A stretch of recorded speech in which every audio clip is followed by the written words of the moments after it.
presentation deck okay here? Awesome, thank you. So yeah, thanks for attending. Thank you, Hashi, for bringing this on and letting us sponsor it. My name's Neil. Like Kelly said, I started off as a system administrator, and that was kind of my path into the HashiCorp tooling.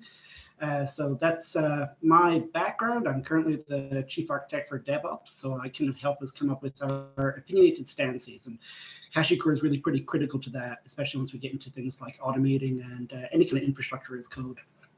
So today I'm just going to run through very briefly a little bit about CDW, a little bit about DVS within CDW, what we do, why we choose to do it that way. And if anybody has any questions, feel free to come off of mute and ask, or put them in the chat. I'll be happy to answer. So, I'm pretty sure most people here probably have heard of CDW in one way or another. I actually started off with a company called IGW that got acquired by CDW in 2020. We really specialized in automation consulting and trying to help companies get past the hurdle that you can sometimes hit when you're trying to go from traditional infrastructure to automated infrastructure. So as of 2021, we also got quite a few other companies to make a pretty powerful approach towards fully automating the current infrastructure stack, whether that's cloud or on-prem, or even a full hybrid approach. So what we really got at the end of the day was a combination of the experience that those companies brought, having executed in that space for quite a while, with the leverage the CDW has and the relationships that CDW has. So, we have a lot of active work going on. We bring a lot of experience in the partner and cloud space. So we're really excited to be here, partnering with Hashi, especially around Azure, where we do a lot of work. So we have a lot of benefits now. We are actually an active member of the CNCF, so we work with some active open source code bases. We've got MSPs with AWS and Azure and Google Cloud, and we actually hyper specialize in Hashi. So pretty much everything we do, whether it's on-prem or on any of the major clouds, we'll be using one of Hashi's tools because it is part of our opinionated stack. And I'm going to talk about that in detail in a couple of slides. Does anybody have any questions so far? Okay, great. So we kind of break down what we do into 4 main pillars within DVS. And DVS, I didn't really say, it's Digital Velocity Solutions. So it's the part of CDW that's really designed towards getting customers up to speed with automation and modern standards and practices around DevOps. So we have automated infrastructure, which is where a lot of the kind of core DevOps principles come from. It's a lot of our workshops, roadmaps, things like that, just helping customers, no matter where they are, whether it's Azure, AWS, on-prem, get to grips with what's needed to actually start behaving and consuming in an automated fashion, rather than the kind of click-through method that quite a lot of people can get themselves stuck into. With that, we will, help do things like landing zones. We won't really do lift and shifts. We don't try to do lifts and shifts. We don't believe in that. We like to help people re-architect for the cloud, re-architect for automation. We also do a lot of things like automated deployments on-prem as well. So if you're used to, or you're seeing a lot of value in the cloud currently, in the way that you're consuming the cloud, but maybe on-prem feels a little dated or legacy, we like to help customers take that same experience that they're currently getting on the cloud using tools like HashiCorp's tooling and bring it on-prem to help them get that same experience. We have many cloud centers of excellencies. We kind of try to focus specifically on the cloud within certain teams, but we also have a software engineering team as well. So if what you need isn't necessarily an infrastructure layer, but rather at the software or application layer, we have teams that can help re-architect, whether that's moving from monolithic to container or moving towards a software as a service model. We can definitely do that. And then finally, we have our data ops and AI ML practice. So that kind of sits on top of all of it. And obviously, that's a pretty specialized area. And it's not necessarily something that everybody's going to need, but we like to be there for when you do. So this shouldn't be a surprise to anybody, but if you look at kind of where the market's headed over the last couple of years, self-service is really coming up there. People are expecting, the ability to provision in an automated fashion. The cloud is really driving that experience and expectation, so it's starting to kind of become prevalent across the board. And that's really where we try to focus, try to make sure that the experience is good. We can help do platform engineering. We can look at the current kind of flows, pick out particular use cases that you're going through and say, hey, maybe this is a great candidate to be a pilot program for something like a self-service back-ended by infrastructure as code and automated pipelines. We still focus very much on things like infrastructure, landing zones, cloud foundations, because, you know, the top of the triangle here, your nice stuff like data ops, application modernization, Kubernetes, it's all great. But if you don't have those standards and practices underpinning them, it can sometimes kind of falter, especially once it gets to scale. So usually on most of our engagements, we'll always take time to talk about what the standards and practices we expect are, how people should interact with other teams, how we can start to kind of put that into play with things like pipelines and orchestration around some of your source code and merging. Anybody have any questions about this? Okay, great. So something you're going to see come up again and again is experience. You know, we talked about the experience. People want that self-service experience, the automation experience. So, you know, when we start to build our automation, our opinionated approach to automation, I should say, we really try to focus on the experience. So we want to make sure that, you know, while we're architecting technical things, we're keeping in mind what who your consumer is, what their expectations are, and how we can affect their experience. So this is kind of a good example of what we would consider an opinionated approach to, you know, a cloud pattern practice that perhaps isn't tying you specifically to the platform and is leveraging tools like HashiCorp's tooling. So, you know, we usually come in, the first question we ask is, you know, what is your branching policy? What is your code base? How many people are actually using the code? Do we have any teams that aren't? Do we have any teams that aren't on Git repos at all? We then start to move over to things like your security. Are you using a password management system like Vault? We're big proponents of Vault. I personally am a bit of a geek for Vault, so I'm a big fan of it. And then we talk about image governance. So we'll talk about doing things like building your images out, making sure you have compliance governance around images. We like to use Packer for that. We could do some of the configuration in the image build out with things like Ansible. But, you know, realistically, we're using Packer to build those images out so you can then deploy them later.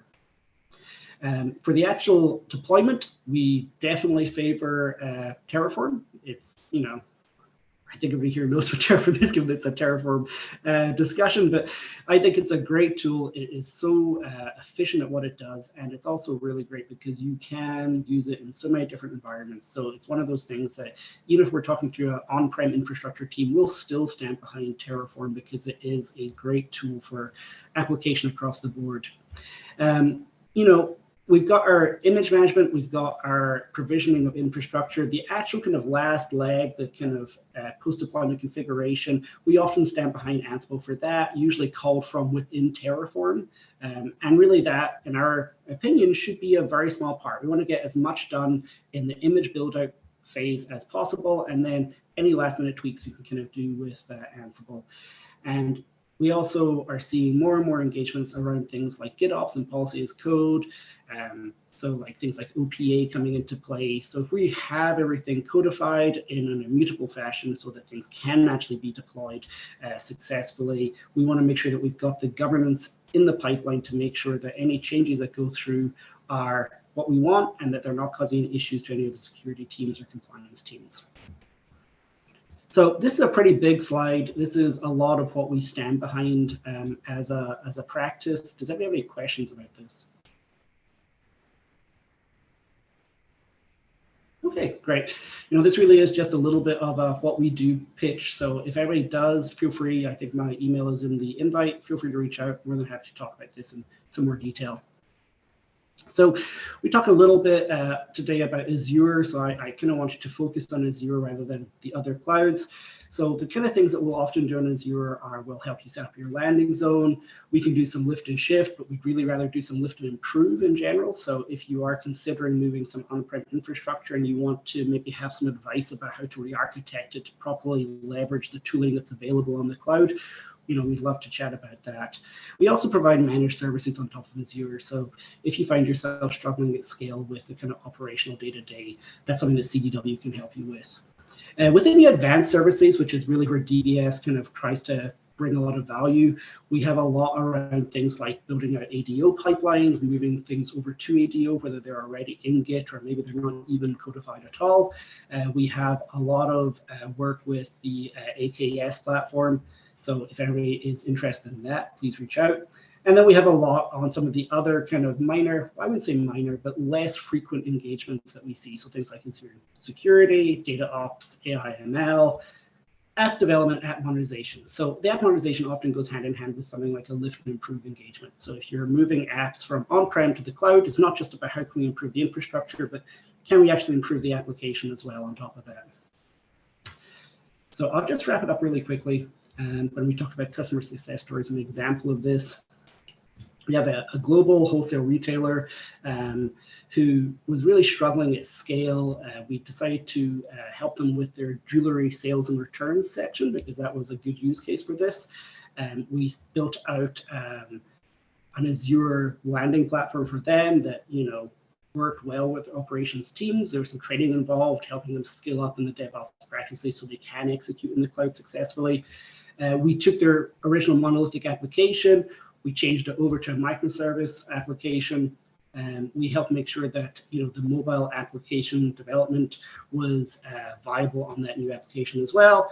And we helped with some API build out, as well as things like build pipelines, promotion pipelines, and getting the testing in place for everything once it was up on that new platform. So yeah, that's really it. If anybody has any questions, feel free to pop them in the chat or email me separately. Happy to answer them. But yeah, that's really what we do at DBS within CDW. And thanks again for attending today. Awesome. Thank you so much, Neil. What a great presentation. Just wanted to open the line up for any questions for Neil while we have him. Feel free to throw any of those in the chat and or come off of mute and ask them live.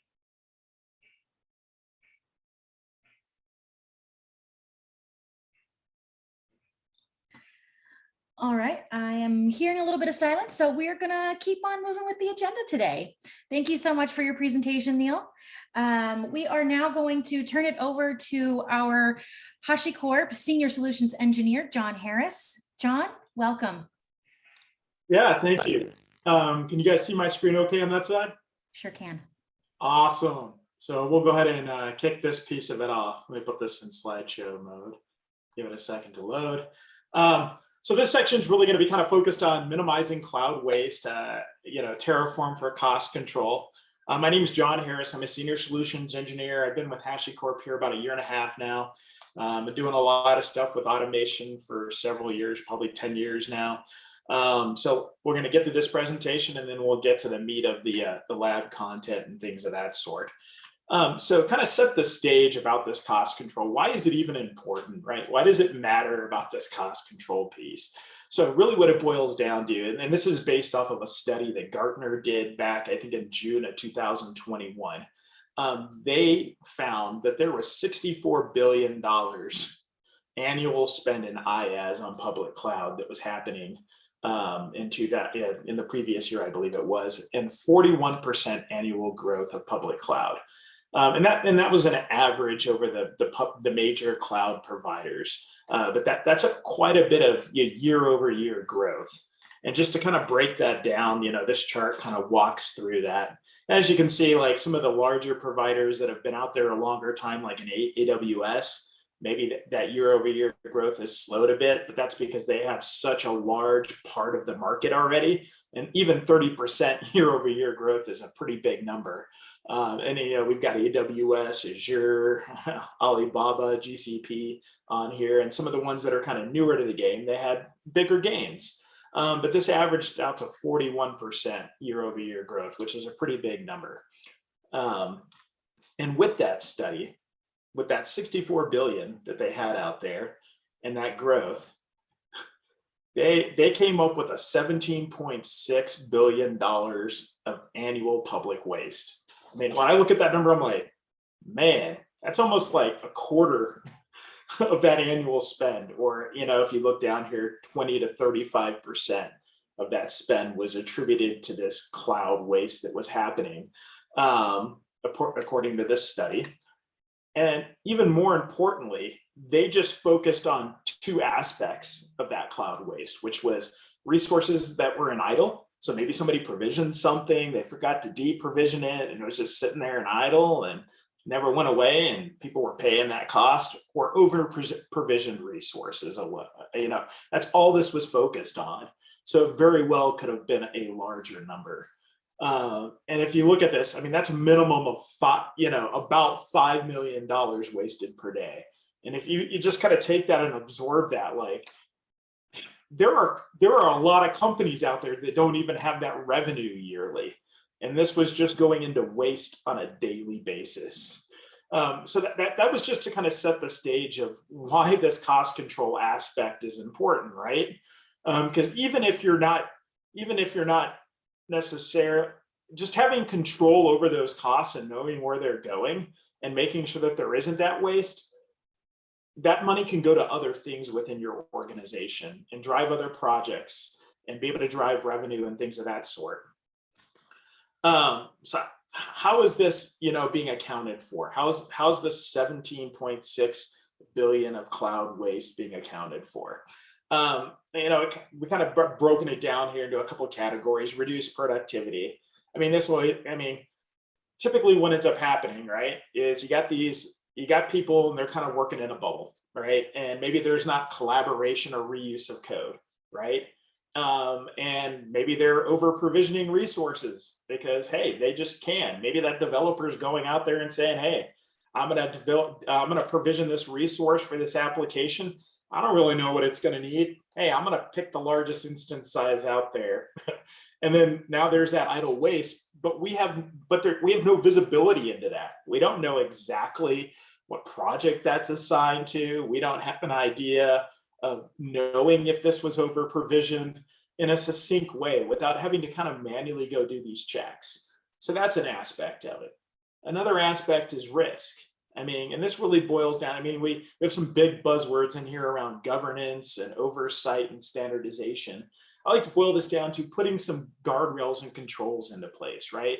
Because, if you try to go and consume cloud at scale and everybody's just kind of doing their own thing, there's no standardization, of course your costs are going to go up. And more importantly, when you start looking at those costs going up, are you going to have any visibility into why those costs went up? Were they tied to a project? Were they tied to a particular business unit? Like, why did it go up, right? But if we can go and we can centralize these things, we can at least be able to, put some guardrails and controls on what our company's best standards are and the patterns that we're going to allow within our organization.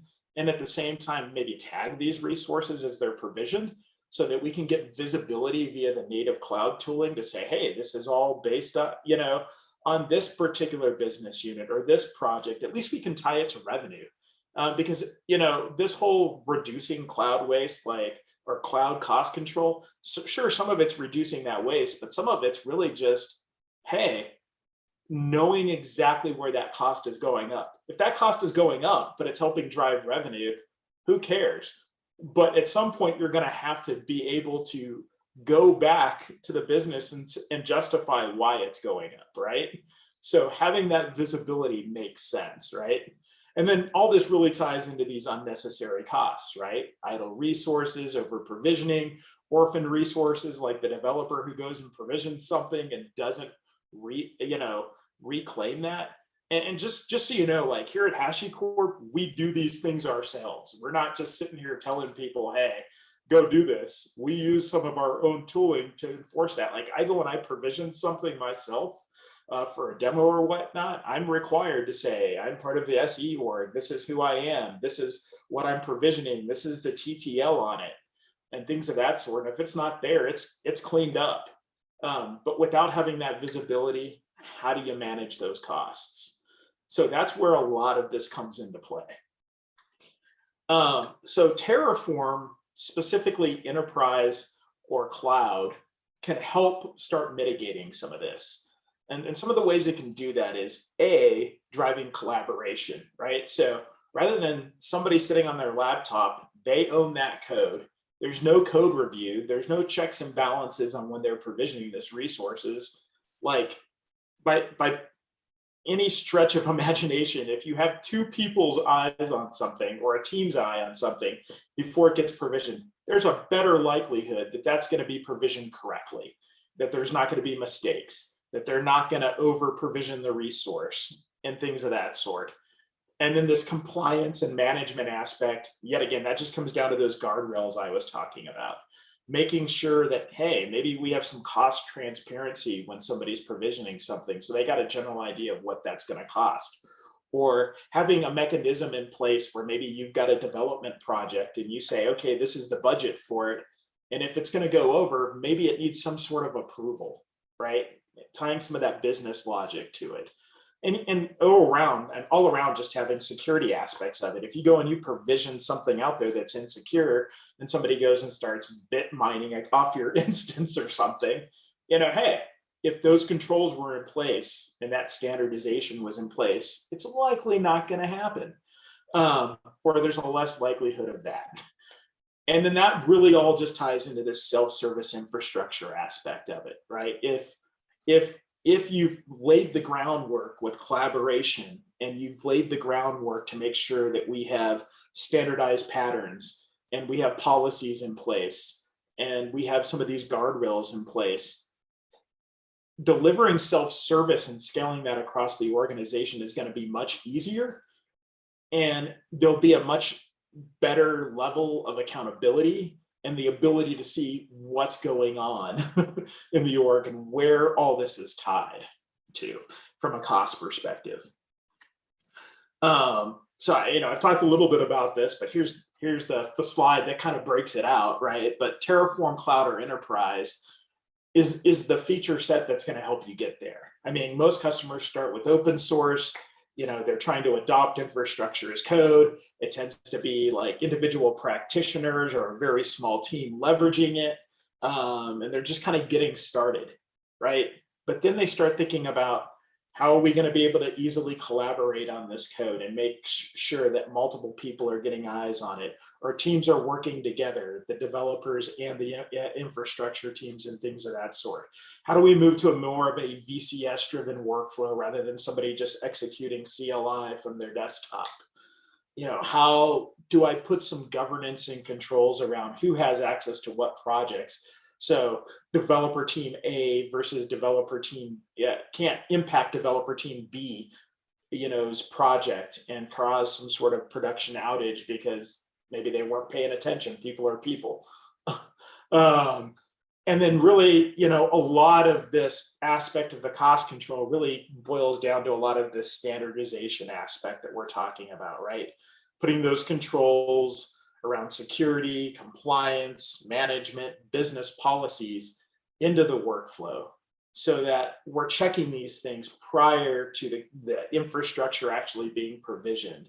And part of this has to do with, hey, maybe what I'm doing is I'm taking public modules, I'm modifying them to my company's best practices and putting them in the module registry as a first step, right, in the private module registry. And then maybe from there, what I'm doing is once I've got those curated and I've decided this is how our company is going to operate, maybe we put policies in place that only allow teams to use our curated content to drive some of that standardization in those patterns in the organization, or being able to show the cost of a resource as it's being provisioned, or enforcing those tags so that we have visibility into those resources and know, who it's billable to, what project it's associated with, and all those business aspects that honestly most practitioners probably don't care about, but the business cares about. And at some point, you're going to have to go and be able to justify the cost, the cloud spend.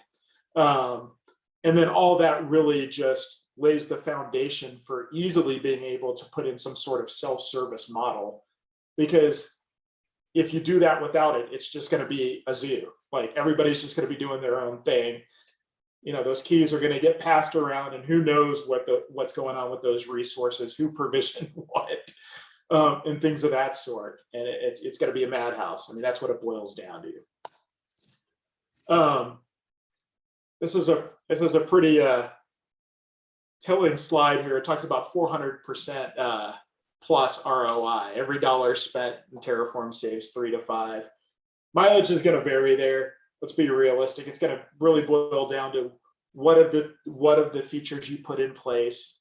You know, it's probably going to be something you gain over time and things of that sort. But the reality of it is the more you put that standardization in place, the more you put the guardrails in place, the more you put the checks in place, you're going to save on that cloud, because people aren't just making the decisions for you in their own little bubble and then affecting the overall organization's cloud spend.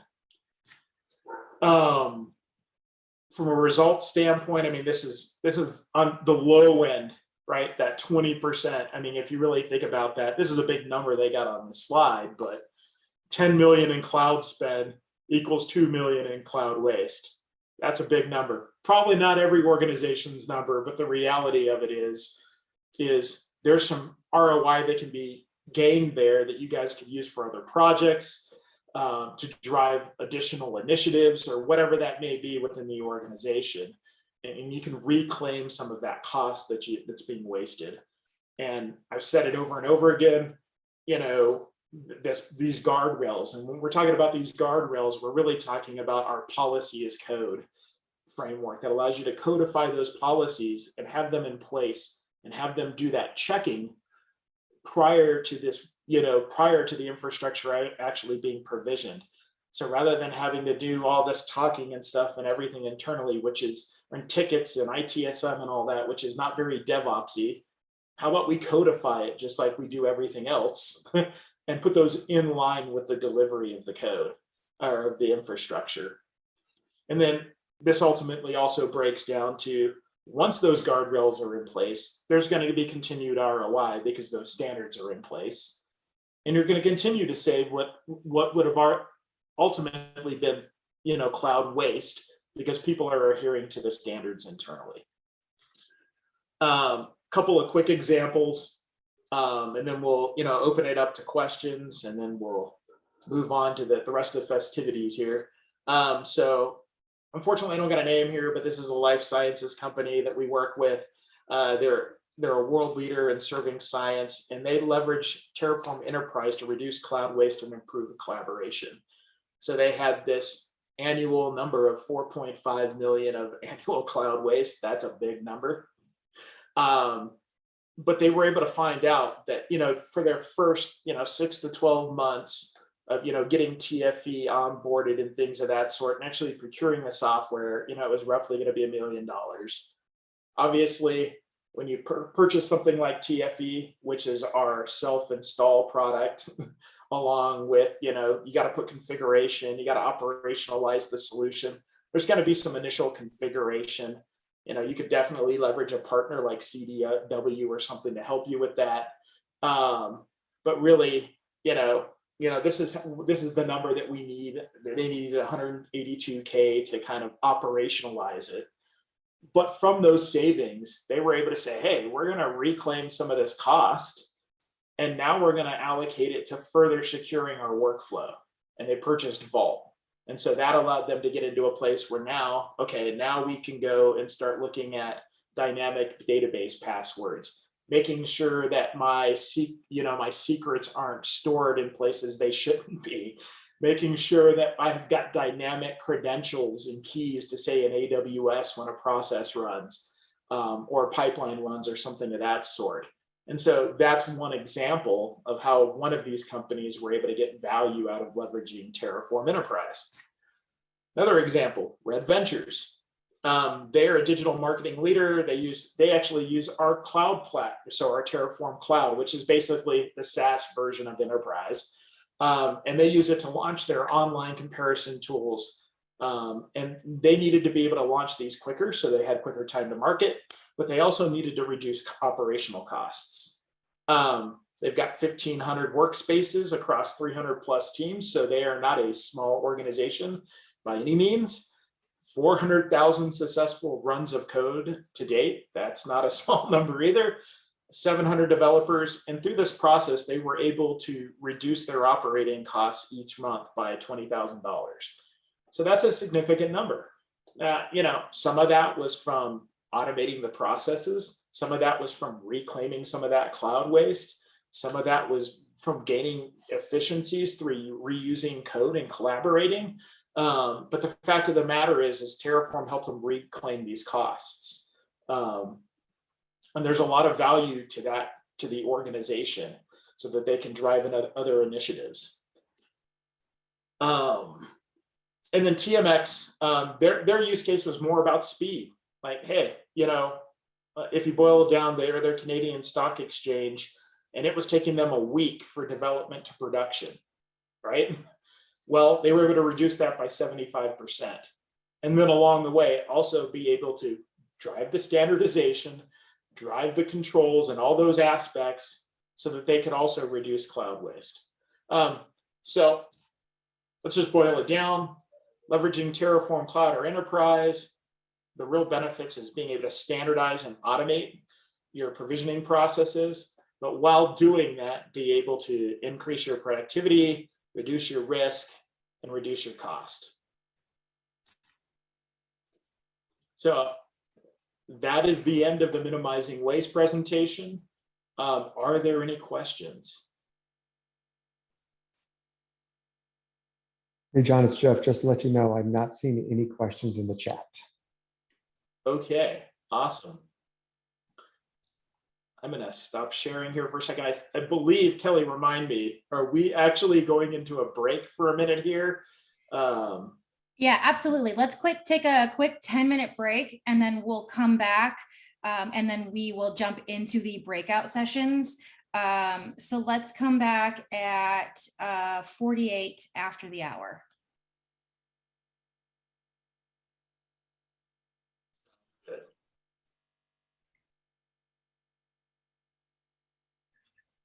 All right, so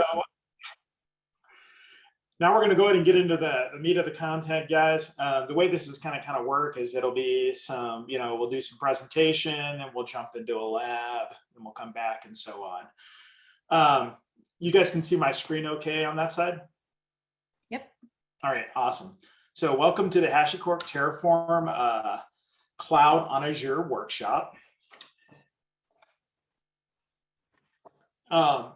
If this was a smaller workshop, typically we'd do a round of introductions and have people say, hey, this is my name, this is my job title, automation experience, things of that sort. Given the quantity of people we have, that might be a bit of a challenge, but it may be worth. How about everybody throw that in chat? It'd be interesting to kind of see where everybody's backgrounds are from an introduction standpoint. It might be a good way to get to know each other.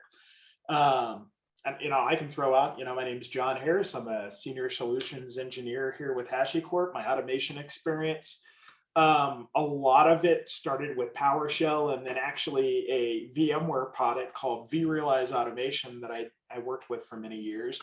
And then that's just grown over time. And now I do a lot with Terraform and all the HashiCorp tools. And then favorite text editor. I used to really use Sublime a lot, but now that I'm doing a lot more code editing and things of that sort, I use VS Code quite a bit. All right, so this right here, and actually if somebody could grab it and share the link in the chat, or actually I can probably do it. Give me a second here.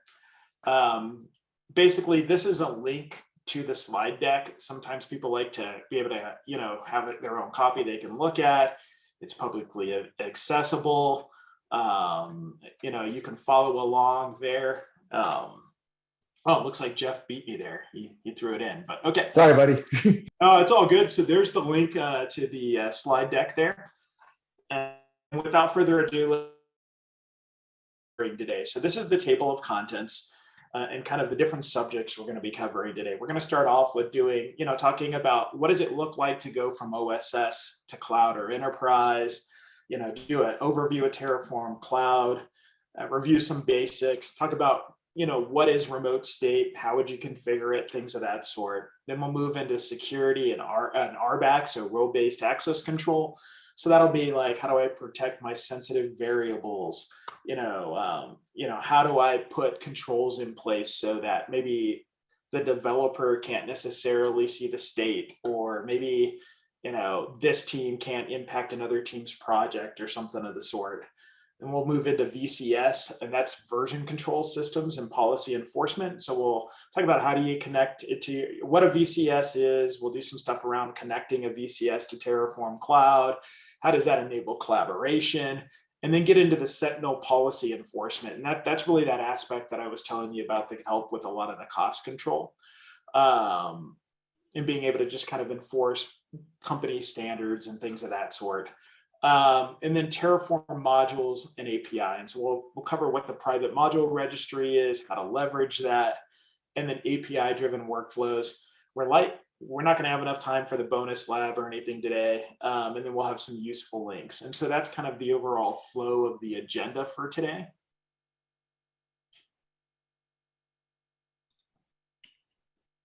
And so let's jump into chapter 1. And so we'll kind of go through this chapter, and then there'll be some labs to go through. So Terraform user journey. Jeff, if you could just grab that link and also put that in the chat.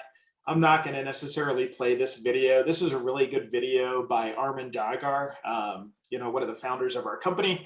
It really kind of talks about this Terraform user journey, which I've kind of alluded to even in the last presentation. It usually starts with some OSS users, individual practitioners that are like, hey, I found this Terraform thing, it's really cool, and then maybe some small teams start using OSS, and then they're like, oh, well, we got to move this to a VCS, so that we can kind of collaborate on that. And then they start trying to scale. Well, how do we get multiple teams in here? How do we standardize the workflow? How do we make sure that, that the teams have access to the sets of infrastructure that they need to manage? How do we make sure that we have concise, reusable patterns within the organization? How do we do that governance and control? And that kind of tends to lead into moving to something like Terraform Cloud or Enterprise. And that's typically the journey we see. Customers start with OSS, and then they eventually are hitting some sort of scale, security requirements, or some sort, and then they start looking at, Enterprise or Cloud. So infrastructure as code. What is it? I mean, infrastructure as code. The real value of it is it allows you to go and declare. Well, not always declare. HashiCorp is a declarative language. There are languages out there that are imperative, which means you go and you define all the steps. Where the great thing with HCL, which is our HashiCorp configuration language for infrastructure as code, is you just declare the resources. Some of the value of moving to infrastructure as code is it allows you to stop building things by hand. I mean, if you've got Joe and Bob doing the same process and you're using that traditional approach, maybe they got a run book or a written down process, 2 to 1, somebody's going to do something wrong at some point, right? Somebody's going to check a box differently or something. And I remember the days being in operations where you're like, okay, what happened and why is this wrong? And then everybody's troubleshooting forever. And then you find out somebody checked the wrong box or did something wrong in the configuration. And now, we've wasted all these hours probably by multiple teams to figure out what happened. Well, if I go and I put everything in code, it's very easily repeatable. Everybody's going to do the exact same thing every time. And then we just expose things like the variables, the things that are going to be different, right? All the build steps are now expressed in code. So therefore, it not only is it expressed in code, but in that another benefit is it's self-documenting. I have now documented what I'm configuring and what's being deployed and where it's being deployed and the image that's being used and all of these things. And then on top of it, it makes rebuilding easier. If something did happen and I need to repeat that, or I need to wipe out that infrastructure and rebuild it, I can just use that code over and over again.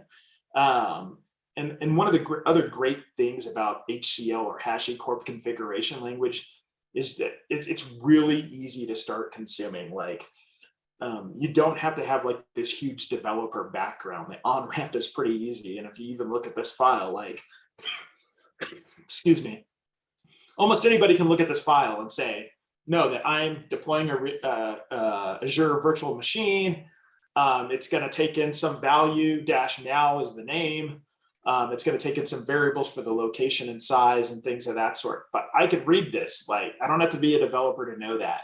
And so this HCL configuration language is really easy about, I'm just going to go declare my resources, and which ones I want and the configurations for those, and let it go do its thing. I don't have to tell it how to do it. And so there's a lot of value to that infrastructure as code process. It's a bit of a mind shift, but it provides a lot of value. And so with Terraform, Enterprise or Cloud, you kind of have this option. You can either go and consume Cloud, which is our hosted solution of Terraform Enterprise, essentially, right? That allows you to kind of consume it as a service. You can still connect it to things like your private infrastructure through a thing called Terraform agents.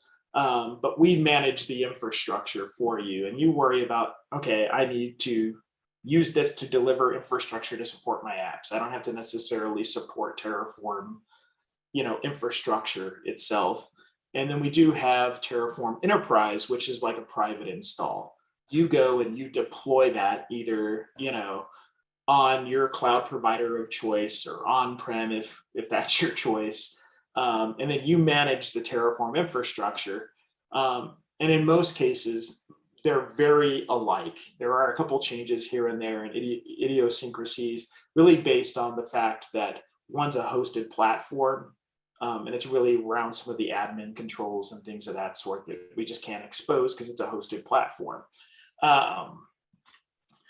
And so the real key to why do we want to put this automation in place? Why do we want to make it easily accessible? Why do we want to drive self-service infrastructure? It really comes down to that time-old issue of, do I want the developer or the application team or whoever it is that needs infrastructure having to either submit a ticket or contact an operator and wait because I need infrastructure of some sort, whether it's storage, whatever it may be, or I need to deploy something, but I got to wait for the security team to do its thing, right? And so Terraform really enables that self-service infrastructure by being able to have these reusable modules, allowing you to put those gates and controls in place, around, policy as code and things of that sort, to make it so that with confidence, you can allow these developers to consume these things, still meet your company's best practices. So you enable users to build what they need without running up a huge bill or putting the organization at risk, right? Because I can codify all of these policies and these standards that need to happen with the organization, it tends to be a combination of these modules and Sentinel policy as code to enforce that. Terraform Cloud, the big picture. What does that big picture look like? So typically users are interacting with Terraform Cloud. They can interact through the API, through the UI. Typically, they're going to be pulling something out of the module registry and executing that code in some sort of VCS repo or working off an existing repo that might already have some Terraform code into it. That code is, a Terraform run is executed. Terraform is going to go and look at the state file. If there's not one, it's going to, create one for that infrastructure. And so that it knows what the state of things are moving forward. If there's an existing one, it's going to compare what you're trying to execute against that, see what the difference is, and run that code.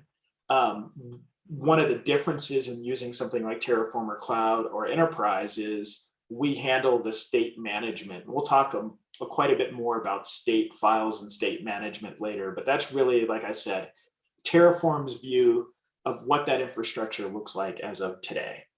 And rather than you having to go and put that somewhere yourself and manage, that S3 bucket or that, Azure storage or whatever that may be, and the access to that, we handle that with Terraform Cloud.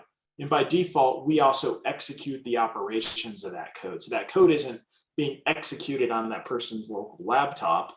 It's being executed via infrastructure that we dynamically provision, and then we execute that code. The only difference to that is if you need to control where that execution is, or maybe it's an isolated environment, it's on-prem, you use our Terraform Cloud agents And then we allow that agent to execute the code for you.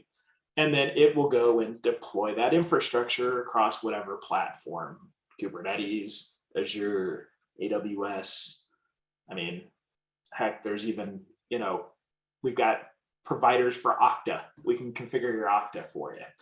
And so that's the overall big picture around something Terraform Cloud, is the fact that we can kind of remove the aspect of you having to manage the state file, centralize things, drive some collaboration, and handle the remote operations or the execution of that code for you. I'm going to stop for a second. Are there any questions so far? Are we seeing anything in the chat? Take a breather. No, I'm looking at the chat right now and it looks good. All right, awesome. Then I will. I don't know if anybody else wanted to have anything else that they wanted to say out loud or ask out loud. We'll keep going. We'll do the out loud questions at the end.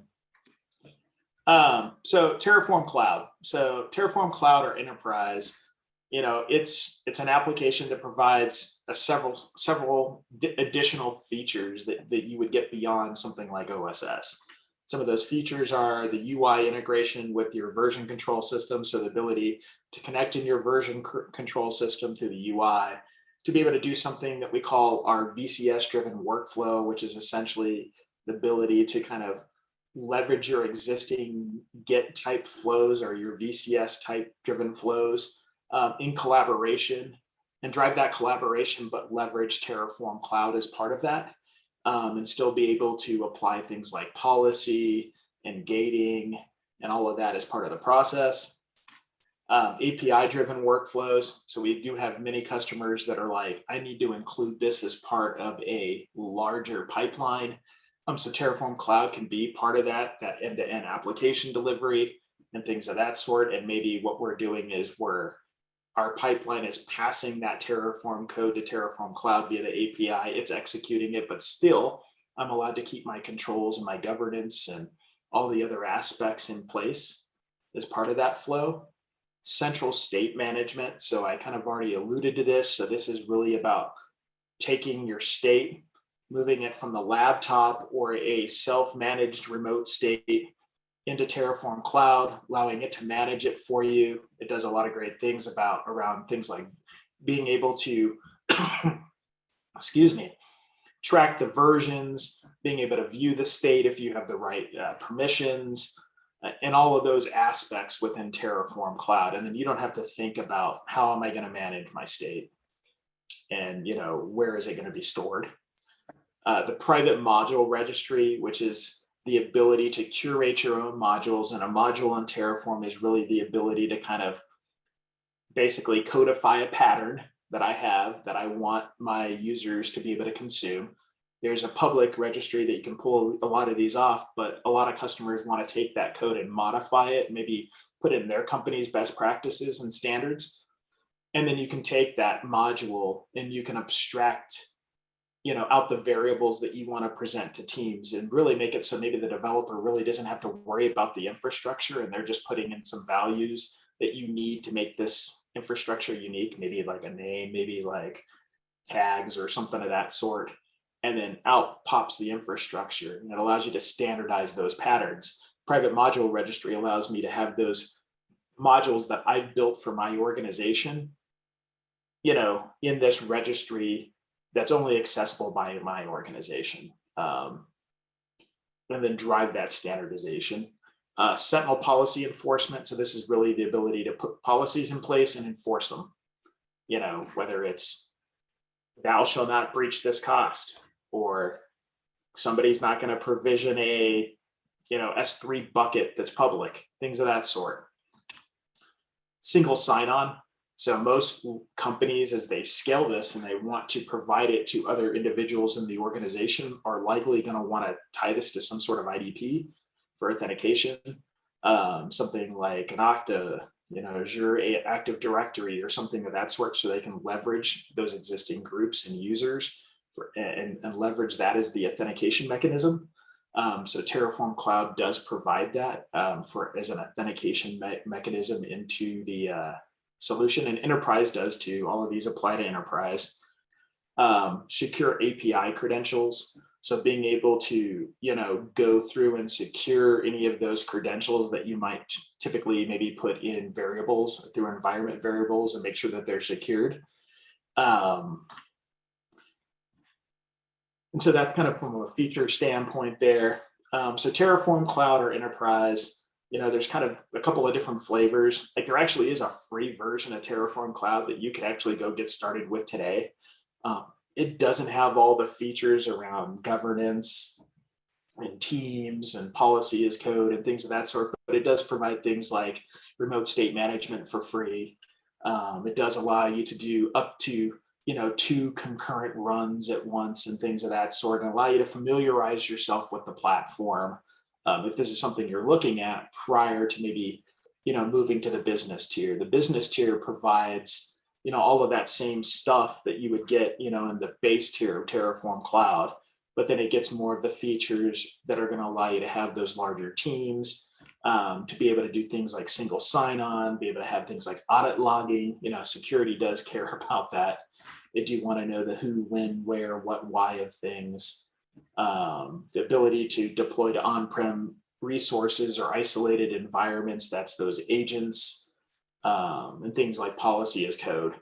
And then enterprise really is just that same application, but you self-install it. You install it in the cloud, you install it in your data center, and you upgrade it and things of that sort. So some of the benefits of like consuming cloud is you don't have to manage that life cycle around upgrading, the Terraform platform and things of that sort. We provide that to you. Also, if you go with cloud, typically, you're going to get some of the newer features first. We roll them into beta in the cloud. People get to test them, and then they eventually make it to enterprise into self-install bits. So typically, that enterprise is more focused at customers, in my opinion, that have some reasons around needing to, maybe it's behind restricted firewalls, maybe they're doing FedRAMP and it's got to be in GovCloud or something of that sort. They have like a hard requirement where they can't consume the SaaS product. And that's, the feature sets are nearly identical between cloud and enterprise. There are a couple of differences here and there. And if you have questions around those, feel free to ask, and we'll do our best to answer that, or at least get you an answer. And with that being said, we're going to just do a quick demo so you get an idea of what Terraform Cloud looks like. So I'm going to pop over here. I'm logged into Terraform Cloud here. I'm just going to go maybe to the root workspace here. In Terraform Cloud, we're going to talk a little bit more about that. Basically, a workspace is essentially a unit of infrastructure with a one-to-one mapping of a state file associated with it. And so I've got a workspace here that I have deployed. You guys are going to be working through this exact same code here as part of the labs. We have a thing called HashiCorp. It goes and deploys infrastructure in Azure, does an install on this machine, sets up a web page, and then based on a variable that you pass in, it'll either show you, it by default will show you kittens as a service. You're going to get a cat on the screen. So if I do it, I click into like this workspace here within Terraform Cloud, it's going to give me additional details about like, what repo this is tied to. So this is, tied to a version control repo, information about the README, what the average runtime metrics are, things of that sort. I can get visibility into all the different runs that happened.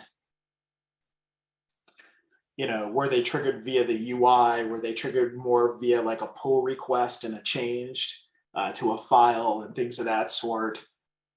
And I can even, like I said, it tracks all the different state files, and I could go in and click in a state file and it'll tell me the diffs that happened in that file and all sorts of cool stuff.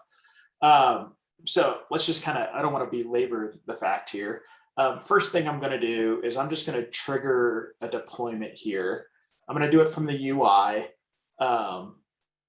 You can do it via the UI, or you can actually, the way this is set up right now is it's using VCS. So if I were to make a change, which I'll show you here in a minute, it'll actually trigger a plan. And so the way Terraform works is when I do a Terraform run, it's going to do a plan, and a plan is essentially like a pre-flight check. I'm going to go validate that I can run this code and there's not going to be any errors. So there it did. It ran it and said, I should be able to deploy all these resources. There's no issues. I have the appropriate authentication. I'm not asking, my code is legit. There's not a problem. And then it also, I'm using cost estimation here. So that's that cost transparency aspect. It's telling me, what this is going to cost monthly. It'll tell me if it's going up or down, if this is an existing resource. And then here is an example of policy enforcement.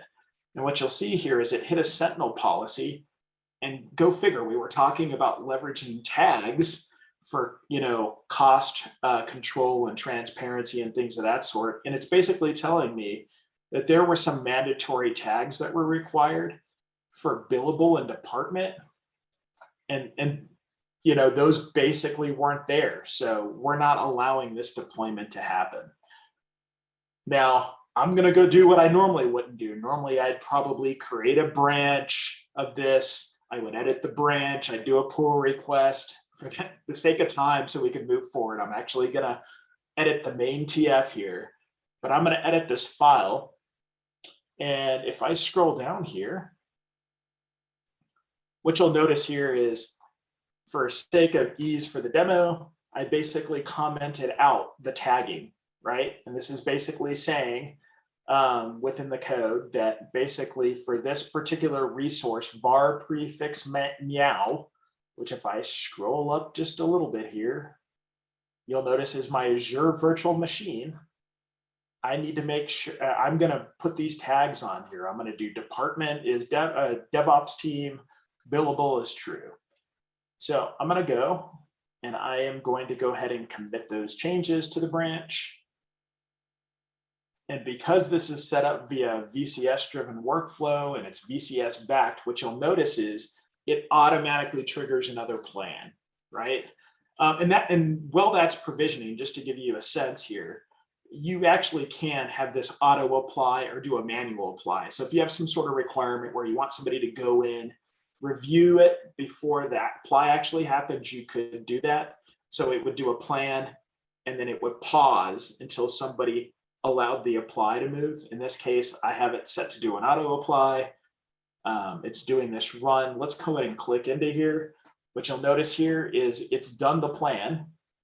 It's done the cost estimation, but this time, since those tags are in place, it's allowing the apply to run. So now it's going to go, it's going to deploy all this infrastructure for me out to Azure.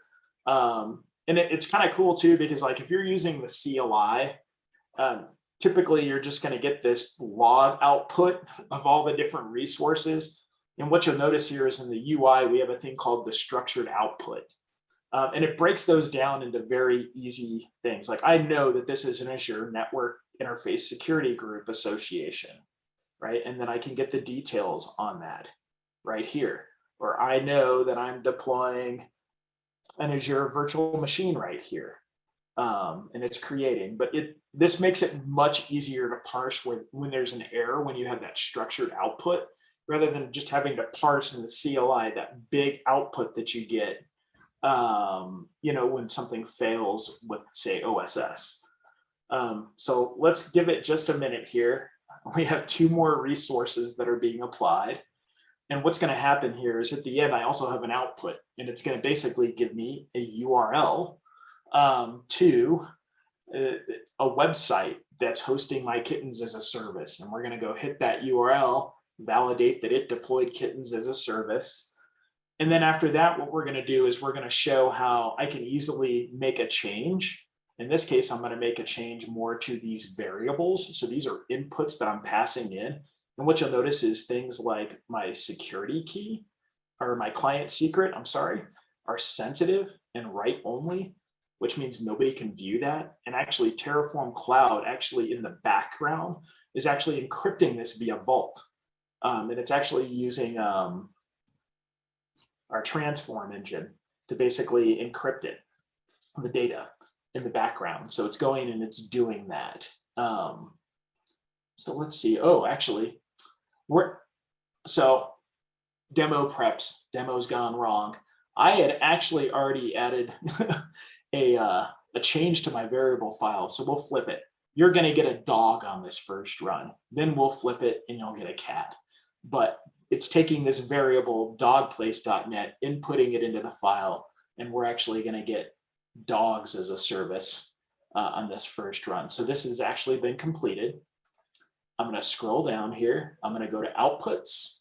I'm going to go, here's my, basically my DNS or my URL for this app that's been deployed in Azure. I'm going to paste it. And look at that. I've got dogs as a service. So, and it says meow world. Probably could have edited that. But if I go back here and I go to variables, now what I'm going to do is I'm just going to delete this variable. And that's going to be a change to that code. And Terraform's going to know that's a change. And it should trigger, or maybe because I did it backwards. Demo's gone wrong. All right, well, I'm just going to trigger one. I'm going to trigger a change to that variable. And what you're going to see here is it's going to run through things, but when it does its apply, there's only going to be one change. And it's basically going to change the code. It's going to re-execute the code in guest to give us cats rather than give us dogs. So basically, that's the great thing about Terraform in that state file, is it actually tracks the changes, right? And so as you can see, it's saying that there is one difference in the code, and it's this null resource. And what they're using here is what we call a provisioner. It's basically the ability to go in and execute code in guest. It's not best practice in production, but we're doing it for demo here. We would generally go and say, you want to go and use something like Ansible, Puppet, Chef, or something to do that in guest stuff. But in this case, we're using this provisioner feature. But what you're going to notice here is it's going to go and do this apply, but it's really only going to destroy this one resource, rerun that script, and this apply phase is going to go a lot quicker because it's not going to go and redeploy all that infrastructure. It's just going to make an update. So let's give it a moment to do that. And then what we'll do is we'll hit that site. We'll have kittens as a service, and that will conclude the demo. And this was really just to kind of give you guys a taste of some of the things that are going on. And a lot of this you'll be doing yourself through the labs, along with, actually setting up policies, setting up the VCS connection and all of that. So this is really just meant to be a high level to give you a look at what Terraform Cloud looks like and how it might be used. And now I've got a kitten. So there we go. So that's going to go ahead and conclude the demo aspect of it. This is just to give you an idea and show Terraform Cloud in action. We did want to review a couple of basics around OSS. If you need more information around OSS, there's a lot of great learn guides out there. And then we also do have an intro to Terraform on Azure set of lab exercises in the Instruct platform, the one you're going to be using. And that's going to be more OSS focused. Today, we're going to be more focused on how do you leverage Terraform with, cloud or enterprise. So just a little bit of a review here, Terraform init, that initializes the current directory. So when you're using OSS, you typically will have a directory with the config files in it, and you want to initialize that. So you'd be in that directory, do a Terraform init. A plan is going to run a plan. That's that pre-flight check. Basically, I want to see that this code's going to run and it's not going to error out. An apply actually goes through and applies that code and actually builds the stuff or builds all the things. A destroy is going to delete that infrastructure that's been deployed. The Terraform refresh, that's going to refresh the state file. Terraform output, that's going to provide you the outputs from that configuration.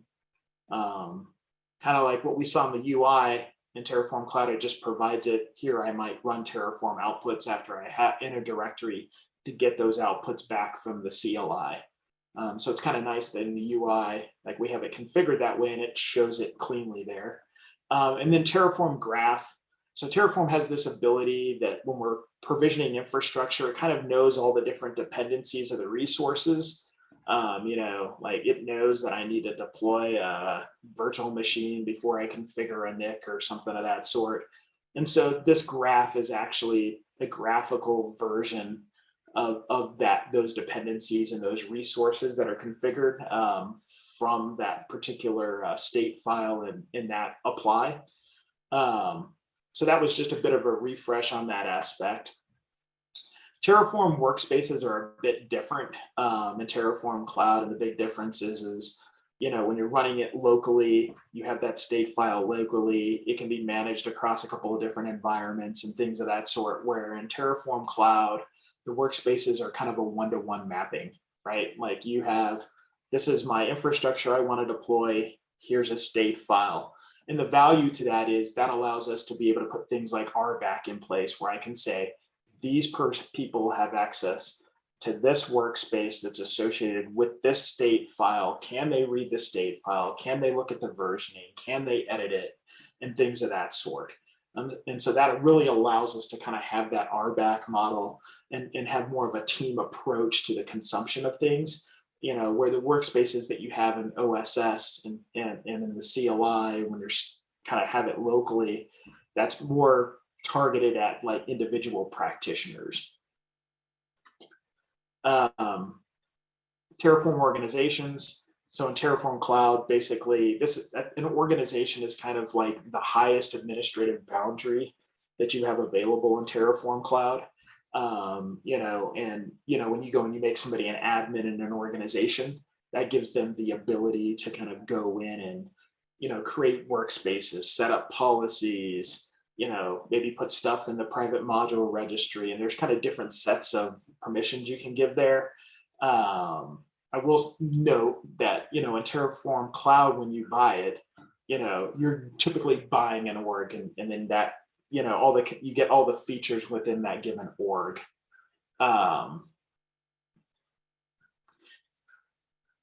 Jeff, somebody asked if we can put that intro to Terraform on Azure in the chat. So if you could just, you know, pop up that link out of the deck, Jeff, and throw it in there, that would be helpful. Absolutely, on it right now. Awesome, thank you very much. And so, whereas in like if I have enterprise, I can go in and I can configure multiple orgs within the platform. So that's one of those differences. But the key here is this is an administrative boundary where I can give teams, you know, administrative access within my org to be kind of, they are the people who maintain Terraform.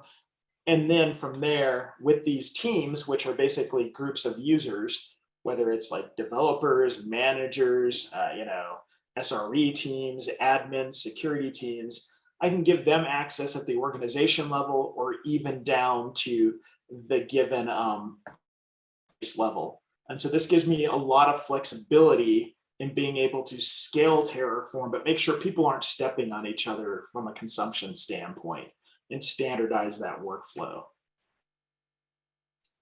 So we've kind of already talked about this. HashiCorp applications, kittens as a service, Meow World. This is what we'll be working with today. And we're going to talk a little bit about the Terraform state and lifecycle management aspect of it. And kind of, I've alluded to this a bit. But so Terraform state, what is it? I mean, it basically stores information about all the resources that were built from that configuration. And it's Terraform's kind of current state of the world, right? And it's very important when Terraform is being run that there's a state file, because it takes what you want to configure against the state, looks at the differences and says, this is what needs to change. So when you saw me in the demo where I went and I changed that variable and I re-executed, it knew that was the aspect of the code that needed to be cleaned up and then redeployed, right? And so by default, when you're using open source, that state file is on your local machine. And so that's very much a workflow for a single practitioner. And with the OSS, you can use a remote backend and store that state remotely, but then you're managing that state storage. You're managing the permissions on it. You're figuring out how you can provide, access to the different versions in an easy way for people. You would have to be figuring out that process, where Terraform Cloud does that for you, or Enterprise does that for you. So, oops, I lost my state file. Rather than my homework, I lost my state file. So what are some of the advantages or disadvantages of a local state file? Sometimes it contains secrets and sensitive data. Do you really want that on somebody's local machine, or in a bucket that you're managing that may or may not be secured because maybe you're using open source and you don't have the controls in place? You can't collaborate on that file if it's local. So at minimum, if you want to drive collaboration, you've got to do some sort of remote state. There's risk of losing or deleting that file. So if it gets lost or deleted, maybe their machine tanks, well, that thing's gone. And you're going to have to recreate a Terraform file and re-import that resource. And then there's no centralized record keeping, right? And so that's the ability to know who modified a state file or did a run that created a new state file. What are the diffs and the changes between the files? All of those things, right? There's none of that in when you store it locally. And then if you go and you store it on your own storage, then you have to figure those things out yourself. So that's why using something like Terraform Cloud or Enterprise helps a lot with that state file management. And that's actually one of the big benefits that a lot of customers look at, or at least one of the initial benefits, is that remote state storage when they're looking at Enterprise or Cloud. So I mentioned this before, but Terraform Cloud remote state is free and available to all users by default. So you can use the free tier and use that remote state management to get started if you would like. And you basically, the requirements are is you basically have a free or paid tier account in Terraform Cloud. You do need to have this Terraform local file, this config file. It's different for Linux or Unix, and this is really just to kind of store your token or your authentication token. User access token, so that's what I said. The user access token is stored in the config file. And then you do need a config file that's the configuration for the remote backend. Warning, do not copy the API token to GitHub. Please don't ever put your API tokens in GitHub. That is bad. And then there's some more information here about remote backends that provides a lot more information. And then at this point, we've kind of concluded the presentation aspect of this first section. And so I know many of you probably got an email or something, but we do need you to sign up for Instruct and create an account there. I believe this link here will actually take you to Instruct. And then I think if you go to login, actually, hold on. Of course, let me log out. I thought there was like a create account. So here, I'm going to put this link here because this will just make it much more clean.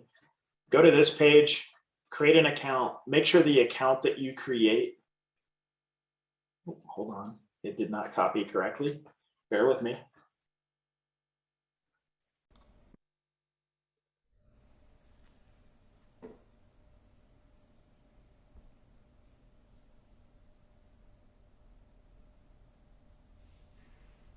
All right, everybody can see that screen on that side, okay?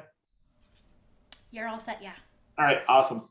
So I guess we'll dive right back into it. So so, that first chapter was really around how do you set up some of the basics around Terraform Cloud? How do you, set up the remote state, things of that sort. Now we're going to be moving a little bit more into the security aspects and the role-based access control.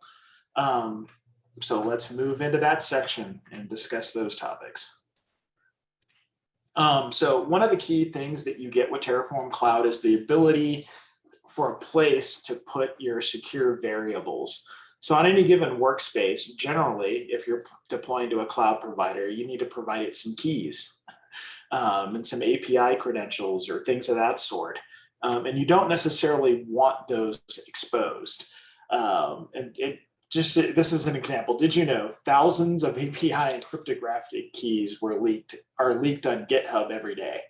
So please, without a doubt, do not put your tokens, your secrets, anything in GitHub, right?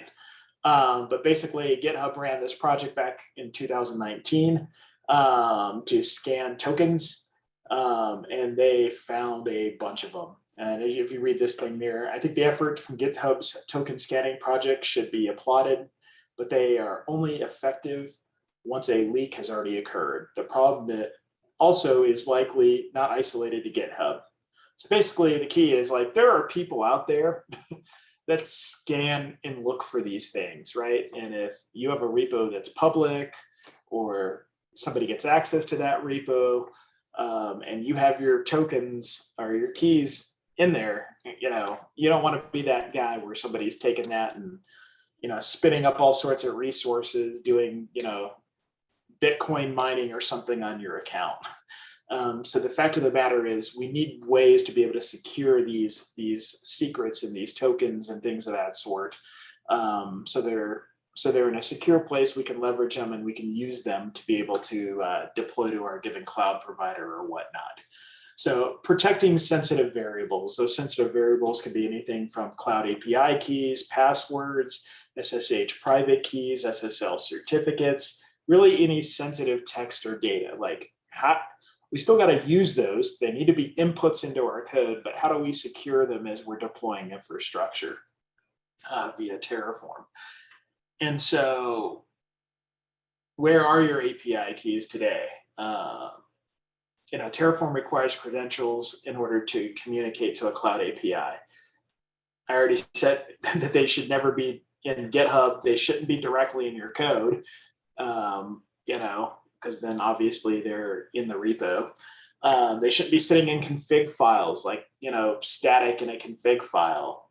They shouldn't be, you can set them as environment variables, but that's only somewhat secure. I mean, A, they still live on that workstation, and B, they're still in plain text on that machine.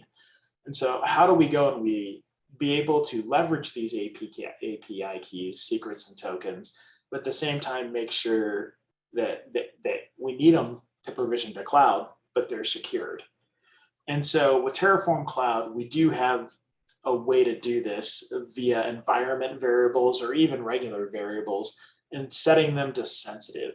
And so this is kind of showing an example there. So in Terraform Cloud, and you guys will see this as you're going through the labs, my subscription ID is there, my tenant ID is there, my client ID is there, but the secret is actually sent to sensitive, right? And therefore, people can only write to that field. They can't see what's in that field. It's actually leveraging Vault in the background to encrypt these variables and make sure that nobody has access to them. And you can even go as far as make it so that people can't, via RBAC, can't even change these fields if you wanted to. Maybe only admins over that workspace can change these variables, even the viewable ones. But the fact of the matter here is we have a mechanism in Terraform Cloud to be able to allow you to provide those, enable self-service for folks, but at the same time not expose those very critical secrets that may give people the keys to the kingdom to do something, whether wrong or malicious, within your accounts within cloud.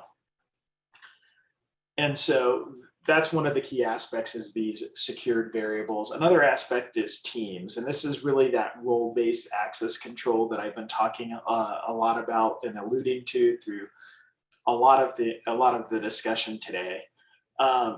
So, okay, we want to go and we want to enable collaboration. We want to make sure that people have access to the things that they need. And the way we can do this through Terraform Cloud is through teams. And this really gives us the ability to define teams, like maybe there's an admin team, maybe there's a security team, maybe there's a developer team, maybe there's a developer team for a particular project, whatever that may be. I can define these teams, and these could be teams that I'm pulling from my IDP, like an Azure AD or something of that sort. And I'm going to give them defined access. So maybe my admin team at the org level has the ability to do things like manage policies, manage workspaces, manage VCS settings, and vice versa. And actually this slide, now that I'm looking at it, is a little outdated. There's also the ability to give people the ability to, basically publish content to the private module registry and a couple other things. And you will see that in your lab when you look at this. There'll be a bit of a delta there. But maybe that's set to specific people within the organization, right? Or maybe my security teams, I want to give them the ability to help manage policies and be part of that process. And they're dealing with Sentinel policies that are related to security.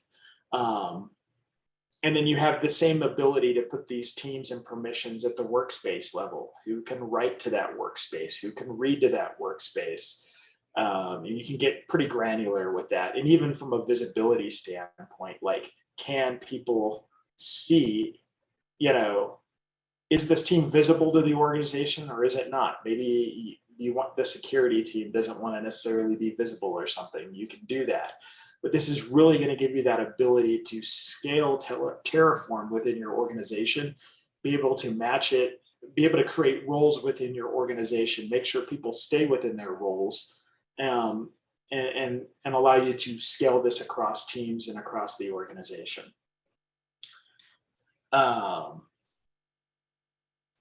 And that's the content for the section, and we are already to the lab area. I did want to take a second and say, open it up to any questions there might have been across those couple of slides, or if there's anything in the chat.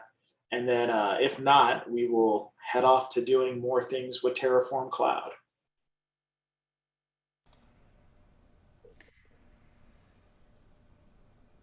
We've got a question in the chat, and it says, can you allow members to only administrate the workspaces they create?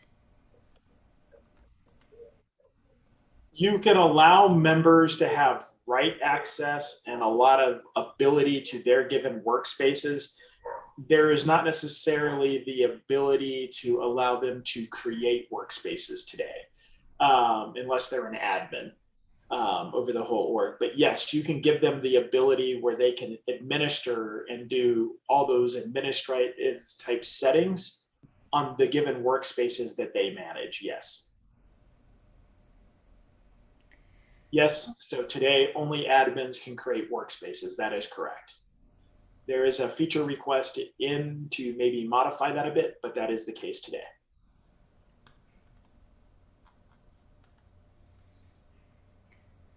Awesome. Any other questions? Oh, good.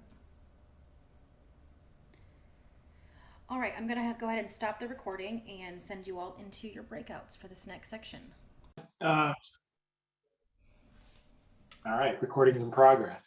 All right, so we're going to go ahead and jump into the next subject, and that next subject is around version control and Sentinel policies. So give me a second. So Terraform with VCS and version control systems. And actually, let me just verify. You guys can see my screen okay, right? I always like to double check.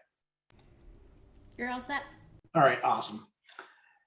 So really, I don't like to go into this assuming everybody knows what a version control system is, right? So what is a version control system? It's an application that allows users to store, track, test, collaborate changes on infrastructure and applications, or really, code for those applications and infrastructure. And so Terraform Cloud integrates with most of the most common version control systems. Those version control systems tend to be Git based. So a GitHub, a GitLab, a Bitbucket, something of that sort, to basically be able to store your code, version your code, be able to collaborate on it, things of that sort. And so the VCS integration with Terraform Cloud can directly integrate into those source code repositories in any of these major Git solutions. In fact, I believe it also does it with Azure DevOps repos. That's not listed there, so that also is available.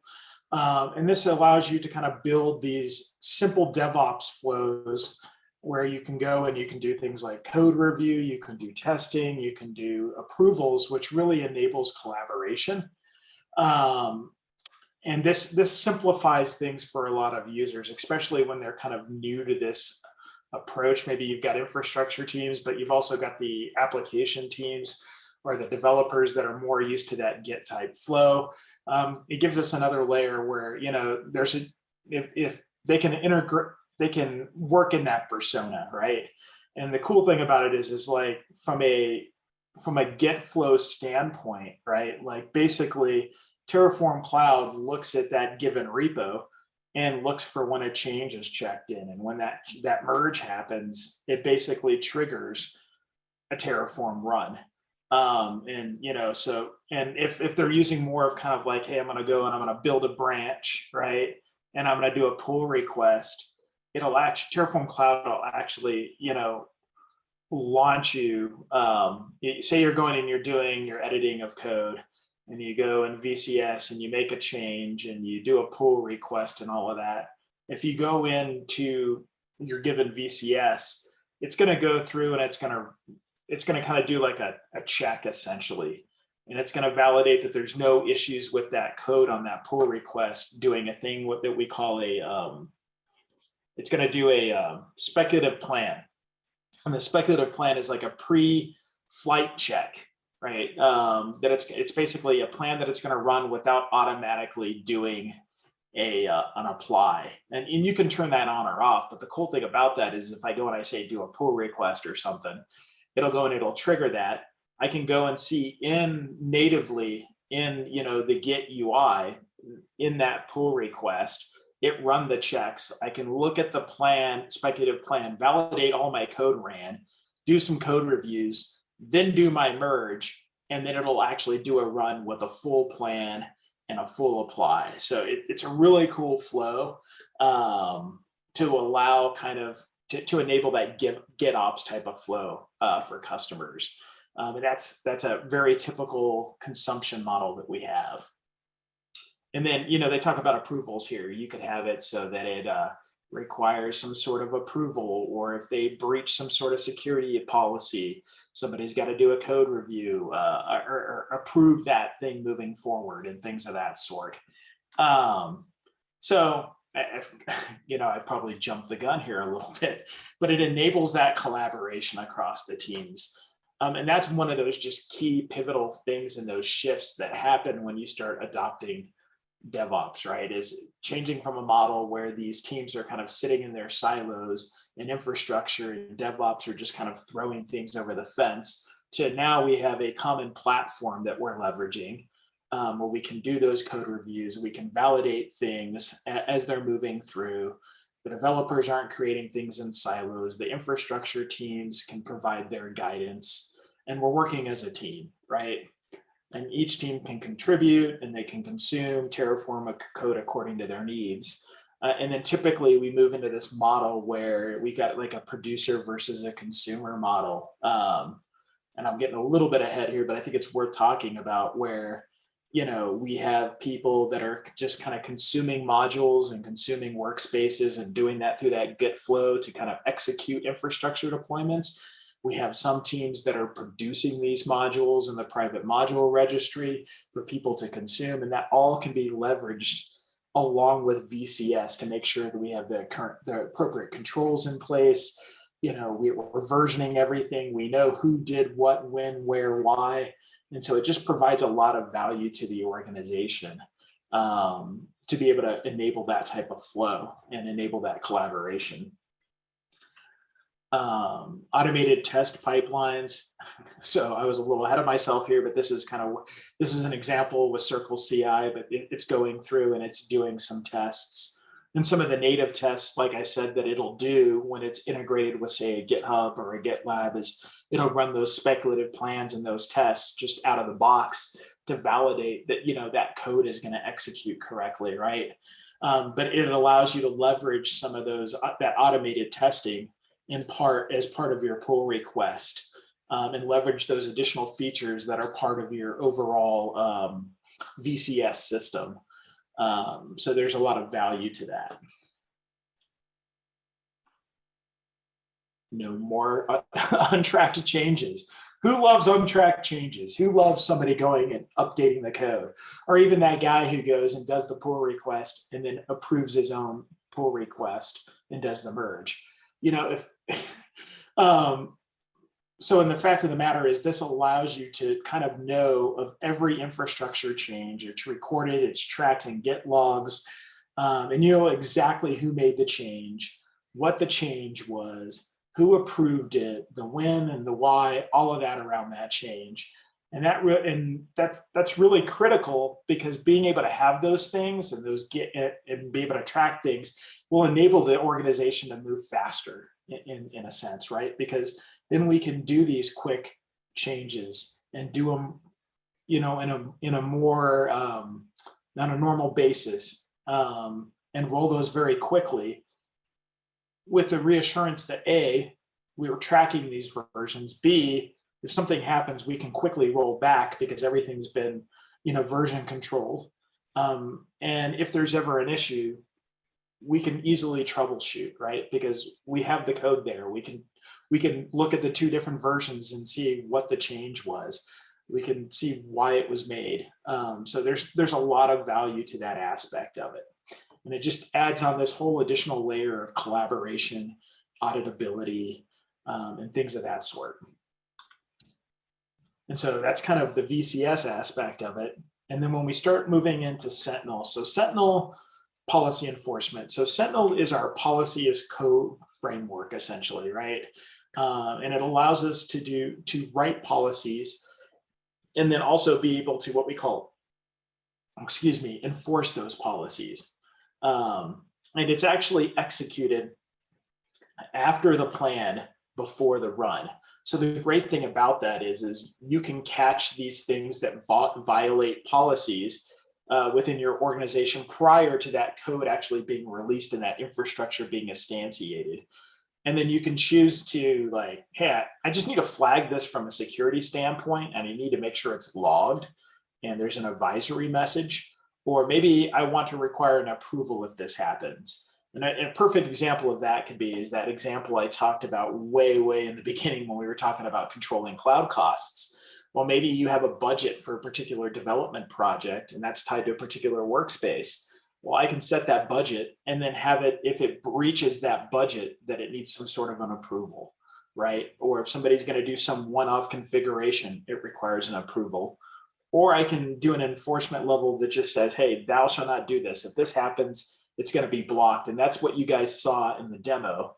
When those tags were not applied, it just said, you can't provision this unless these tags are here.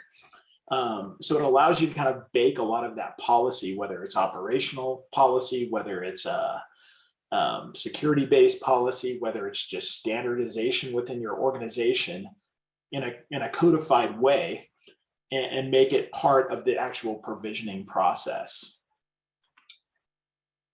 Here's some other examples. Restricting VM images. It could be AMI images. It could be, instance sizes. It could be enforcing limits on AKS clusters. It could be people cannot go and put a bucket out there or a storage blob that's publicly available. It can be even as to the point of we've created these patterns in our organization. We've put them in modules in the registry. And now we want to make sure that anytime somebody uses a module, it's only one we have curated through the private module registry. So there's just so many cool things that you can do when you implement these rules. And the great thing about it is they're kind of in line with your code. All the checking is done prior. But at the same time, it's not going to like go and stop innovation, right? We're not here to slow down the process. We're here to mitigate controls that need to be in place and standardization that need to be in place, and make sure that these checks are being done rather than all this manual work that might that might have to happen if those weren't in place, or the vice versa. They're not in place. There's no checking happening. And then what we have is just a bunch of resources that have been deployed, and we have no idea what's going on.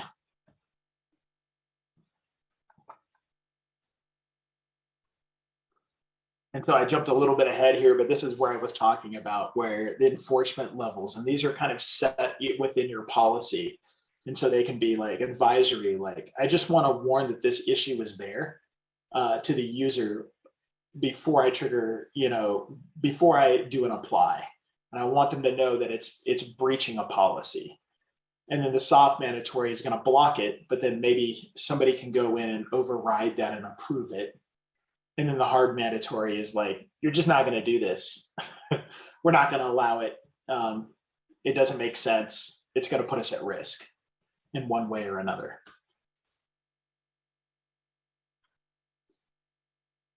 And then, so these policies, they're applied at they can be applied at the organization level or even at the workspace level. So many customers I work with, my suggestion is you probably have some boilerplate policies that you want organization-wide. These are just the things that are the company standards, right? And so I can go and I can create those and put them into what they call a policy set. And then I can take that policy set and apply it across, all workspaces. And that means no matter what the workspace is, these are the things that we need to adhere to. But then sometimes you need a policy that's very specific to a particular application stack or a particular project or something. You also have the ability to create that set of policies and just tie it to a given set of workspaces. So there's a level of granularity in how you can apply these across the organization. So, that being said, that's a great feature because it gives you that flexibility and allows you to build that foundation and then get more granular if you need to policy-wise. And so with that being said, we are now to the end of the next section where we covered version control systems, we covered policy as code, and then we will be going into some exercises that kind of walk you through setting, how do we connect our VCS? How does that look? What does that look like in the Terraform Cloud workflow? How do I connect a policy? How do I set enforcement, things of that sort. And so you'll go through that and you'll stop at the third quiz. But before we do that, I just wanted to ask if there are any questions out there before we proceed. John, I'm not seeing anything in the chat, but I'll let anybody else chime in.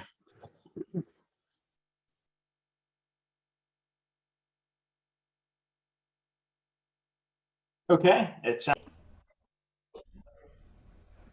all right, and I'll ask again. You guys can see my screen, right?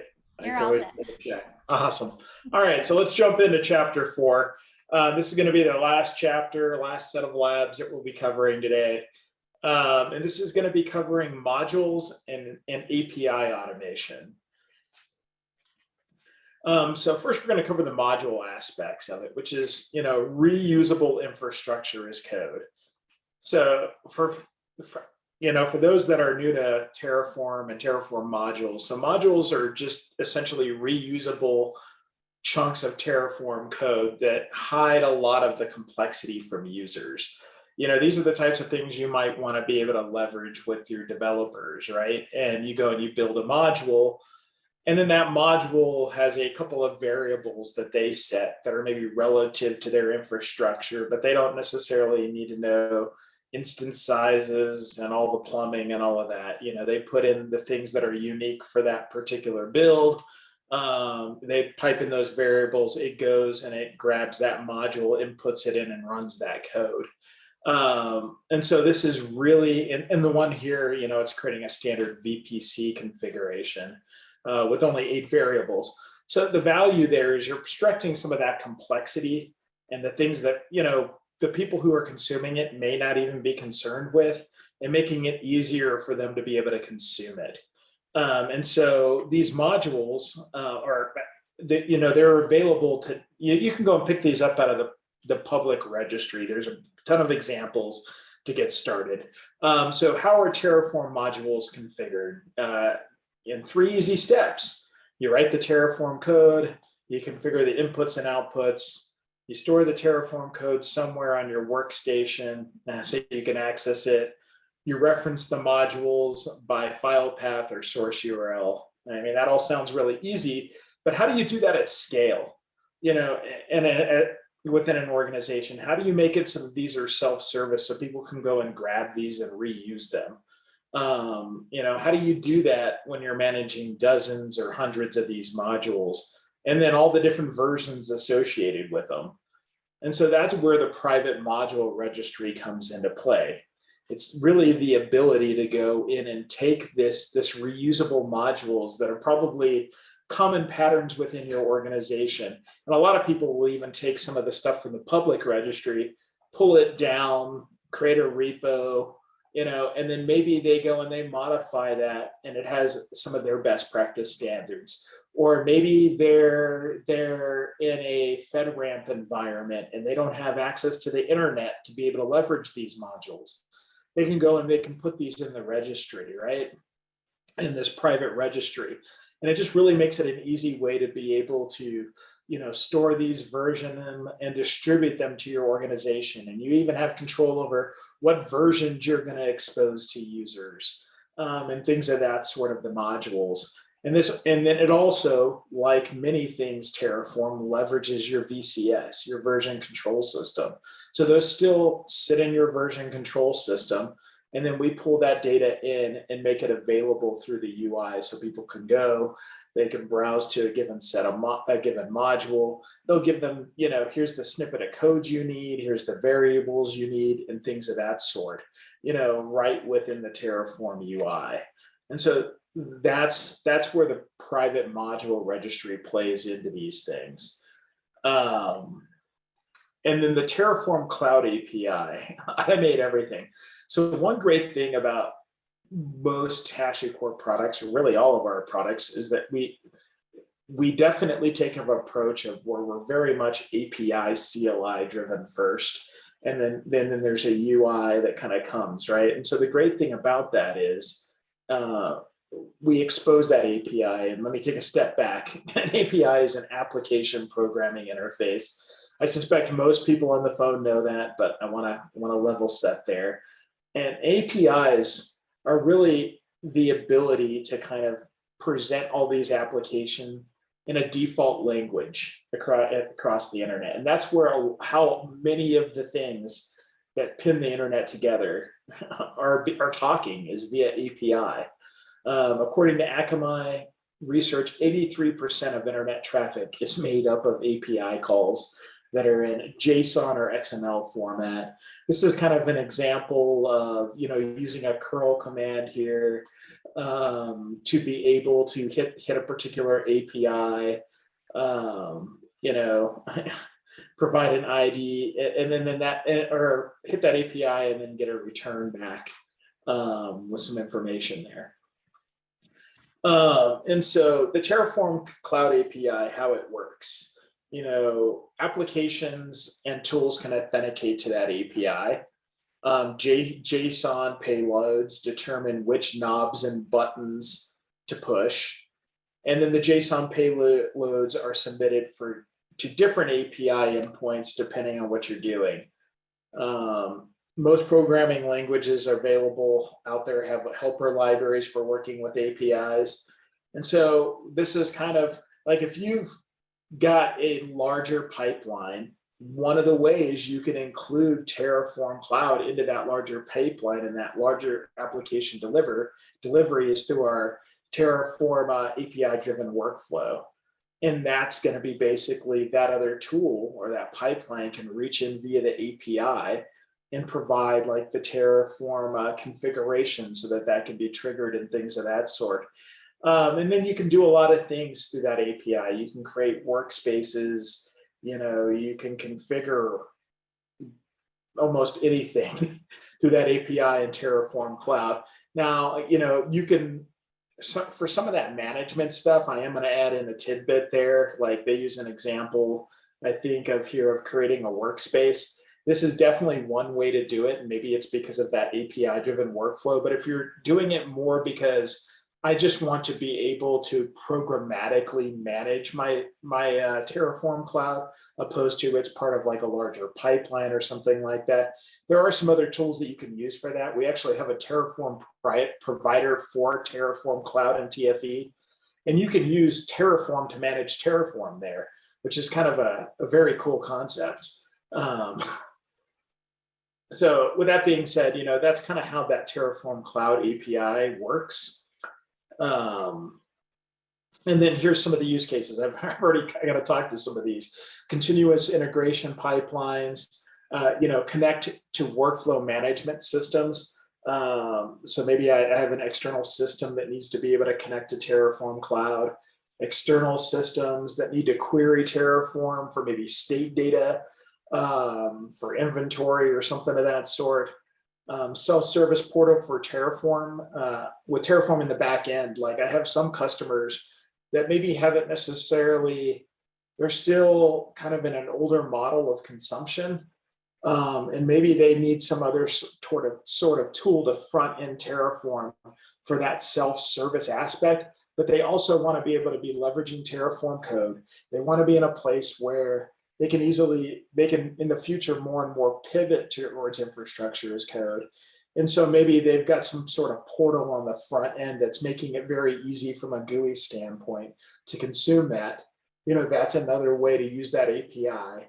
And then custom command line scripts for specific needs. So there's a lot of different ways that API and use cases for leveraging that API that is available. And that API is available via cloud and enterprise. May differ a little bit, but it is available. And so with that being said, we are actually about to go into the last lab of the day.